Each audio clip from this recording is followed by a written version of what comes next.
नमस्कार बच्चों, आज हम लेकर आए हैं स्तनपान क्या होता है और क्या महत्व होता है। तो जिस प्रकार से आप देखते हो कि ब्रेस्ट फीडिंग, जिसको हम इंग्लिश में बोलते हैं ब्रेस्ट फीडिंग, का क्या महत्व होता है जीवन में, एक बच्चे के लिए ब्रेस्ट फीडिंग का क्या बेनिफिट होता है, उसके बारे में हम थोड़ा थोड़ा आपको बताएंगे। तो पहला आप डायग्राम में देख रहे हैं कि स्तनपान का माँ के लिए और बच्चे के लिए, दोनों के लिए कैसे ये हेल्पफुल है और कैसे बेनिफिट रहेगा, कैसे बच्चे की ग्रोथ के लिए बेनिफिट होता है या उपयोग है, नीडफुल है। तो आप इसके थ्रू देख सकते हैं। तो मैं आपको एक पिक्चर्स के थ्रू इसको समझाने की कोशिश करूँगी, तो आप लोग इसको देखिए, कंटिन्यू देखते जाइएगा। स्तनपान का जीवन में महत्व। इसके बाद देखेंगे किसी भी महिला का स्तनों से आने वाला प्राकृतिक जो मिल्क होता है उसे हम क्या बोलते हैं, स्तनपान कहते हैं। यह सभी स्तनपायियों में आम क्रिया है, सभी को मालूम है। स्तनपान शिशु के संरक्षण एवं संवर्धन का काम करता है। शिशु में रोग प्रतिरोधक क्षमता, रोग प्रतिरोधक मतलब रोगाणुओं से जब भी कोई बीमारी अगर होने वाली होती है तो उससे उसको प्रोटेक्ट करने के लिए, बच्चे को सुरक्षा प्रदान करने के लिए स्तनपान बहुत ज़रूरी होता है। इसके बाद हम देखेंगे स्तनपान का जीवन में क्या अमृत के रूप में वर्क करता है। तो ब्रेस्ट फीडिंग बच्चे को एक अमृत के रूप में कार्य करता है। ये हो गया स्तनपान जीवन का अमृत। तो इसके बारे में हम थोड़ा सा देखेंगे। स्तनपान गुणों की खान, बच्चों के लिए अमृत समान। स्वस्थ रहेगा बच्चा जच्चा जब माँ का दूध पिएगा बच्चा। माँ का दूध नहीं कुछ दूजा, बाल विकास से ही उत्तम पूजा। बच्चों को माँ का दूध जन्म के तुरंत बाद पिलाएं। आप ये देख सकते हैं, बच्चों को तुरंत ही जो माँ का दूध होता है जन्म के तुरंत बाद ही उसको पिलाया जाता है। इसके बाद हम देखेंगे बच्चों को माँ का दूध जन्म के तुरंत बाद पिलाने के लिए इसमें बताया गया है। देखिए क्यों ज़रूरी है, क्योंकि आपके बच्चे को अपना पहला पीला गाढ़ा दूध जन्म के आधे घंटे के अंदर अवश्य पिलाएं। इसमें कोलेस्ट्रम नामक एक प्रकार का प्रोटीन पाया जाता है जो बच्चे के लिए बहुत ही ज़रूरी होता है, क्योंकि बहुत सारे उसमें इम्यून सिस्टम्स के तत्व पाए जाते हैं जिससे बच्चों को रोगों से लड़ने की कैपेसिटी मिलती है। बच्चों का पेट और आंत भी साफ रहता है, पोषक तत्वों से भरपूर होता है, ये बच्चों को कई रोगों से बचाता है और विटामिन ए भी इसमें भरपूर मात्रा में होता है। इसके बाद हम देखेंगे, देखिए शिशु का स्तनपान में क्या, शिशु को 6 माह तक केवल स्तनपान ही कराएं। सबका यही संकल्प, स्तनपान का कोई नहीं विकल्प। पशु का दूध, शहद, घुट्टी, पानी आदि कुछ भी ना दे जब तक बच्चा 6 मंथ का नहीं हो जाता।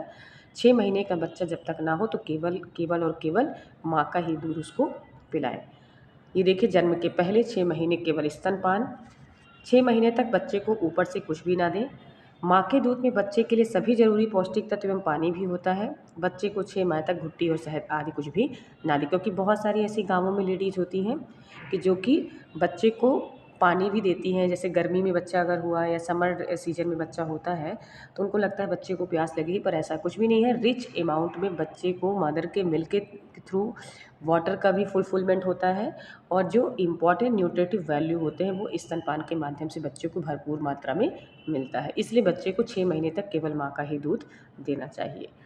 देन इसके बाद स्तनपान के क्या फ़ायदे होते हैं, देखिए स्तनपान स्वस्थ रहेगा जच्चा बच्चा, माँ का दूध पिएगा जब बच्चा। देखिए इस तरह से आप देख सकते हैं, स्वस्थ रहेगा जच्चा बच्चा, माँ का दूध पिए जब बच्चा।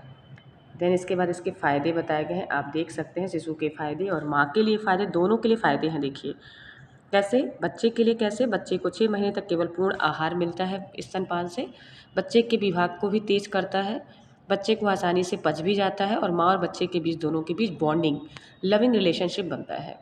माँ के लिए क्या फ़ायदे हैं, प्रसव के बाद खून के बहाव को कम करता है, आत्मविश्वास बढ़ता है माँ का, बच्चे और माँ का लगाव बढ़ता है, इससे बाजार से आहार खरीदने का खर्चा भी बचता है। देखिए माँ को स्तन एवं गर्भाशय कैंसर से भी बचाता है। माँ के शरीर को, क्योंकि देखिए बोलना चाहिए इसको कि जब रिवॉल्यूशन होता है यूट्रस का, जो गर्भाशय होता है उसका दोबारा से नॉर्मल पोजीशन में आने में भी हेल्प करता है आपका ब्रेस्ट फीडिंग या स्तनपान।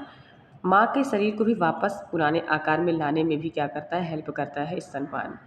ठीक है, इसके बाद हम देखेंगे स्तनपान कराने के तरीके। अब देखिए कौन कौन से तरीके, तो आप किस तरह से फर्स्ट इसमें तरीका बताया गया है, देख सकते हैं आप। फर्स्ट, सेकंड, थर्ड कैसे आप पिलाएंगे। तो पहली जो पोजीशन है स्टैंडिंग होगा, क्रैडल पोजीशन इसको हम बोलते हैं। आप बैठ के भी पिल्लो का सपोर्ट लेकर बच्चे को देखिए किस तरह से यहाँ पे बताया गया है कि आप इस तरह से थोड़ा सा देख सकते हैं, ये वाला आपका किस तरह से बच्चे को पिलाते हैं। सेकंड, पालना, पालना बेस में कैसे आप पिलाएंगे, ये आपका थर्ड पोजीशन हो गया। ठीक है, आप इस तरह से भी बच्चे को पारसेट पालना भी बोलते हैं इसको। तो ये हो गया फर्स्ट आपका, ये सेकंड हो गया। तो कैसे आप बच्चे को ब्रेस्ट फीडिंग कराएंगे आप यहाँ पे देख सकते हैं। इसके बाद क्रैडल होल्ड और क्रॉस क्रैडल होल्ड, इसमें टाइप्स दिए गए हैं दोनों। इसमें देखिए 2 टाइप्स का जो बताया गया है बच्चे के लिए आप किस तरह से ब्रेस्ट फीड कराएंगे। तो 2 क्रैडल होल्ड और क्रॉस क्रैडल होल्ड दिया गया है। यह तरीका बहुत ही सामान्य होता है। इसके लिए आप कुर्सी या बिस्तर पर बैठना पड़ता है और नीचे तकिया रखना पड़ता है।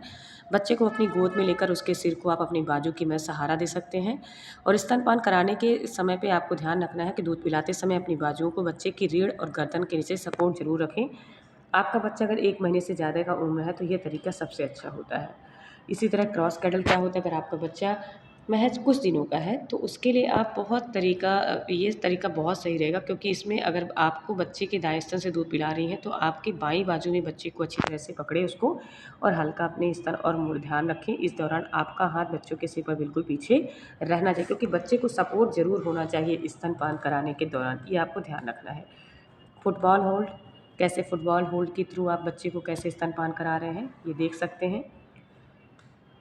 आप पढ़ सकते हैं फुटबॉल होल्ड किस तरह से होता है। अपने बच्चे को हाथों में किसी फुटबॉल की तरह पकड़े और ध्यान रखें कि बच्चे का नाक बस आपके निप्पल के लेवल पर ही होना चाहिए, पीछे की ओर हो। खुद को आरामदायक रखने के लिए आप अपने पीछे एक तकिया रख सकती हैं। इस तरीके से अपने हाथ को बच्चे की गर्दन की रीढ़ से और निचले हिस्से के नीचे रखें ताकि उसे सहारा दे सकें। यह तरीका जुड़वा बच्चे में ज़्यादातर अपनाई जाती है जो कि सबसे बेस्ट मानी गई है। अगर जिनको ट्विंस बेबी होते हैं, जुड़वा बच्चे हैं, तो ये तरीका सबसे बेस्ट मानी गई है। ये साइड लाइन, लैंड बैक, ये सारी पोजीशन दी गई हैं ब्रेस्ट फीडिंग के। अब इसमें साइड लाइन और लैंड बैक क्या होता है इसके बारे में आप देख सकते हो। यह तरीका समय से अधिक कारगर साबित हुआ है। बच्चे को लेकर आप दूध पिला सकते हैं। आपका एक तरफ का देखिए मुंह भी किस तरफ से लेटकर बच्चे के मुंह की ओर होना चाहिए। बच्चे के सिर पर स्तन के पास दूध पिलाएं। ध्यान रखें कि दूध पिलाते समय बच्चे का हाथ से बच्चे के सिर को सहारा ज़रूर दें, क्योंकि उसका सिर अभी स्टैंड लेवल पोजीशन पे नहीं हो सकता है, इसलिए बच्चे को सिर पर सपोर्ट जरूर होना चाहिए। और लैंड बैक में माँ को अपनी पीठ का सहारा देने के लिए आरामदायक स्थिति में बैठना या लेटना चाहिए और शिशु को अपनी छाती से लगा लेती हैं, जिससे शिशु को आराम मिलता है और दूध पिलाने में उसको मदद मिलती है। ये बच्चे देख सकते हैं। और जो बच्चे अभी स्पेशली रूप से अभी जो नर्सिंग स्टूडेंट्स हैं या मेडिकल स्टूडेंट्स हैं, आप देख सकते हो कि किस तरह से स्तनपान के जो बेनिफिट होते हैं आप इसको देख सकते हैं। धन्यवाद। बाकी बच्चों को अगर समझ में नहीं आया होगा तो आप कमेंट